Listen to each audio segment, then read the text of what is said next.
আমি তোদের এই সারা দিনের 4-5 বার এই কুকুরের মতো চেল্লানিটা শুনবো কেন? তুই আল্লাহ ডাকিস, ছাগল ডাকিস, সেটা তোর ব্যক্তিগত ব্যাপার। তুই তোর বাড়ি বসে ডাক, মসজিদে বসে ডাক। এই কুত্তাচা সেটা আমরা বুঝে নেবো। সরকার সরকার যে মসজিদ থেকে মাইকগুলো নামাবার কথা বলছে না, সেটা মুসলমান আর সরকার বুঝবে। তুই মাঝখান থেকে কথা বলবার কে? কোন কুত্তা তুই? তুই কোন কুত্তা? তুই মানুষ না কুত্তাকে বল। তুই আমার আজানকে নিয়ে এইভাবে নিন্দা করবি, উল্টো পাল্টা ব্যঙ্গ করবি, আর সেটা মেনে নেবো? কেন মানবো? ভিডিওটা বন্ধুরা এত শেয়ার করবে যাতে এই কুত্তার বাঁচার যেন কিছু একটা ব্যবস্থা হয়। এ দিন দিন যেভাবে কথাবার্তা বলছে, কিন্তু ভবিষ্যতে এর থেকে বড় বড় কথা বলবে।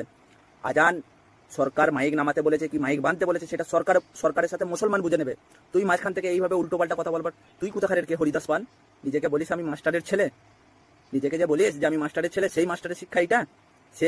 সেই মাস্টারটার শিক্ষা হচ্ছে এইটা? তুই কত বড় নিজে, কত বড় কুত্তা, সেটা তুই নিজে একবার ভেবে দেখ। সরকারের সাথে আমরা বুঝে নেবো, মুসলমান সরকারের সাথে বুঝে নেবে যে মাইক বাঁধবো না খুলে রাখবো। তুমি এইভাবে উল্টোপাল্টা মন্তব্য করবে, উল্টোপাল্টা কথাবার্তা বলবে, মনে করছো সবাই মুখ বুঝে সহ্য করে নেবে? কখনোই নয়, সেদিন চলে গেছে। ভিডিওটা বন্ধুরা এত শেয়ার করুন যাতে এই কুত্তাকে সোশ্যাল মিডিয়ায় এসে যেন ক্ষমা চাইতে বাধ্য হয়। এই কুত্তা যেন সোশ্যাল মিডিয়ায় এসে ক্ষমা চাইতে বাধ্য হয় যে কথাটা আমি বলে অন্যায় করেছি। নাকি একটা মাস্টারের ছেলে, তাহলে তার বাপ যদি মাস্টার হয়, তার সন্তানের তার ছেলের শিক্ষাটা শুধু দেখুন। কুত্তা